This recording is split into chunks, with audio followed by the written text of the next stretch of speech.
Welcome to the garage on this very windy day, everybody. This is my new to me 2014 Chrysler 200.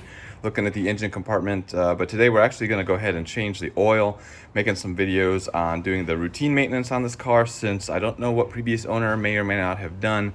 So I'm just going to assume it needs everything, and why not make videos of it as we go. Fun thing to show you on the engine side of this, since we're going to have to open up the oil fill and the dipstick, is just to show you the engine cover. All these newer cars have these engine covers, right? But at some point, previous owner decided they didn't like it because you can just take it off. There are no ball studs on this engine. They actually unthreaded them. One of them goes here to where the cover actually snaps in place. So this just sits on there, super easy to take off, I guess. But I went and looked, those ball studs are pretty expensive, so I'm just gonna leave it the way it is. It's convenient for me, I suppose, and really the cover is mostly for insulation of noise and some heat. So if for ever some reason it goes away, I won't be disappointed. But anyway, let's get back to that oil change. I feel like I'll be saying a lot when I make these videos, but this car is not a Jeep. You do not have a lot of ground clearance with this vehicle, so you do need to jack it up and put it up on jack stands. You can see that I've got it sitting on jack stands underneath the control arms, ready to go to replace this oil. So here we are under the center of the engine, and the oil change on this car compared to others is actually really simple looking. I've never done it before, so we'll see. But the oil pan is here. Half-inch socket, I believe, will take the drain plug out. You drain the oil. Oil filter's right here. A lot easier to get to than either one of the Jeeps I own, so that's great. Just drops straight down, screws right back up in. Now my Chrysler 200 does not have any of the plastic closeouts that are on underneath the engine. I've seen some videos where you do have to remove, I think there's a separate plastic cover you have to remove, probably bolted up in here, I'm not exactly sure where, that you may have to remove, especially to get access to the oil filter. And then there's another separate closeout up here that prevents access to the radiator and those sorts of things. So I don't have either of those, so I guess yay for me when I have to do maintenance. But if you have those, you're going to need to remove at least what's covering up the oil filter so you can reach up and grab it. Now that we know where everything is located, we've got our drain pan underneath where the oil is going to come out. You want it as far back as you can so that when it flies out to start with, you capture all of it. And then half-inch socket, I'm going to go ahead and just shouldn't be all that tight, just give it a couple of whacks, loosens it up, and then you just back it out. And I try to push it in as I'm backing it out, if that makes sense, to try to keep the oil from getting all over my hands, but you know, that usually happens anyway. And then also have some rags handy because that oil probably is going to get all over the place if you're anything like me.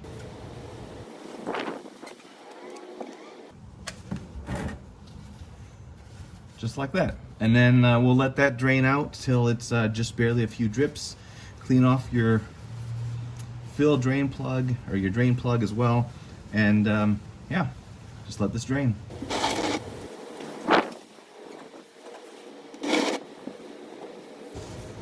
While you're waiting for the oil to drain, now is a great time to take a look at everything under the vehicle while you've got it up on jack stands. Look at all of your CV joints, look at the boots, look at just for any oil or grease or wet anything, especially if it's not been raining. If anything's wet down here, something might be leaking or broken. Look for dangling parts, look for just anything that's out of the ordinary. And the more often you do this yourself, you know what it normally looks like, and so if it starts to look different, then you know something's going on. All right, so the oil has pretty much stopped draining, so I'm gonna go ahead and put the drain plug back in. Tighten it up. It doesn't have to be superhuman strength, just get it tight so that it doesn't leak. Last thing you want to do is strip these threads or break this oil pan, and then you're really gonna have some hurt.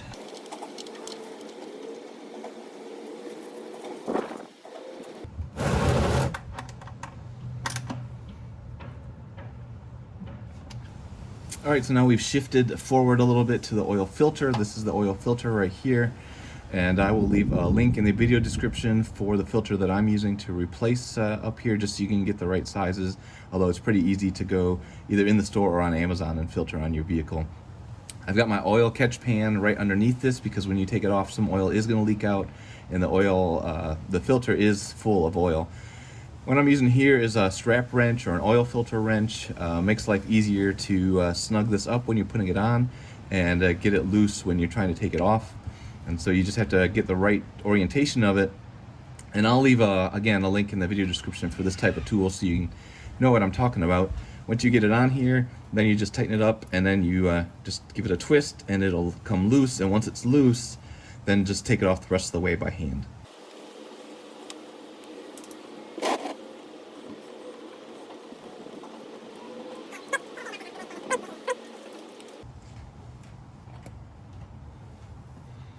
And that's all there is to it. As you can see, it's a messy job, especially if, like me, you don't want to wait for all that oil to drain out on its own. Just let it run over your hands and then wipe your hands off. But there, once it's off, we'll just put the new one on. So this is the new filter I am putting into the vehicle. It's a Ram XG10060. But the thing I wanted to show you is just take a little bit of the new oil. It's a 5W20 for this vehicle, and just put it on the sealing surface here so that the gasket there doesn't get stuck to the bottom of the engine where the filter goes when you go to take it off later. You get a good seal this way. This is one of the few vehicles I've worked on where you can actually easily access where the filter mounts and sits, so it doesn't do any bad news, anything harm to go up there and clean that off before you go put your new filter on. But then you just reach up here, screw it in place, get it hand tight, and then it's just half a turn more using your filter wrench to get it fully seated. And again, the point with this is not to do superhuman strength. You just want it tight enough so it doesn't leak. You want it to be able to come off easily later. And that's it. We are done. We're done with the filter. We've removed the oil, so now we just need to go up top and put some new oil in. Now that we're up top, first thing we need to do is remove the oil fill cap, which is right here. And it even tells you what weight the oil is. It's 5W20 that you need to put in here.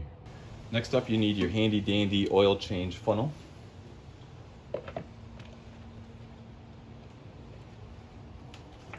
And after that, you just add 4.5 to 5 quarts of oil.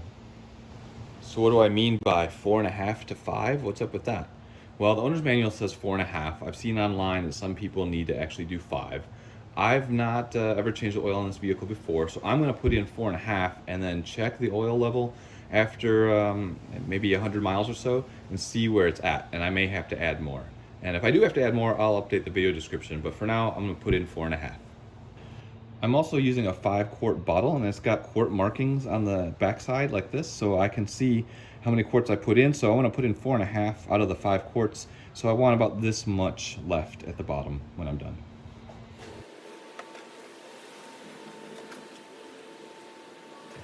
All right, there's half a quart left in this bottle, so I'm done with adding the oil. Now I'll just get the funnel out of the way, put the cap back on, and really that's it. We're done. We can put this back on the ground, and the oil change is done. All right, the vehicle's back on the ground. All we need to do is reset the oil change indicator. The light's not on for this one. I'm not getting the error message, but I still need to reset it so the vehicle knows the oil's been changed. So you do that, set the car to run like that, and then pump the gas pedal 3 times, and that's it. 1, 2, 3. Turn the car off. Simple as that. 3 times within 10 seconds of each other when the vehicle's in run. And my friends, that is it for an oil change on this 2014 Chrysler 200 2.4 liter dual VVT LX trim, all those weird numbers and letters. Hopefully you found this video useful or helpful. Questions or comments, leave them in the comment section below. All the parts and tools I used, well, the parts I used anyway, in the video description. And until the next video, subscribe to see when it comes out, and we'll see you then. Take care.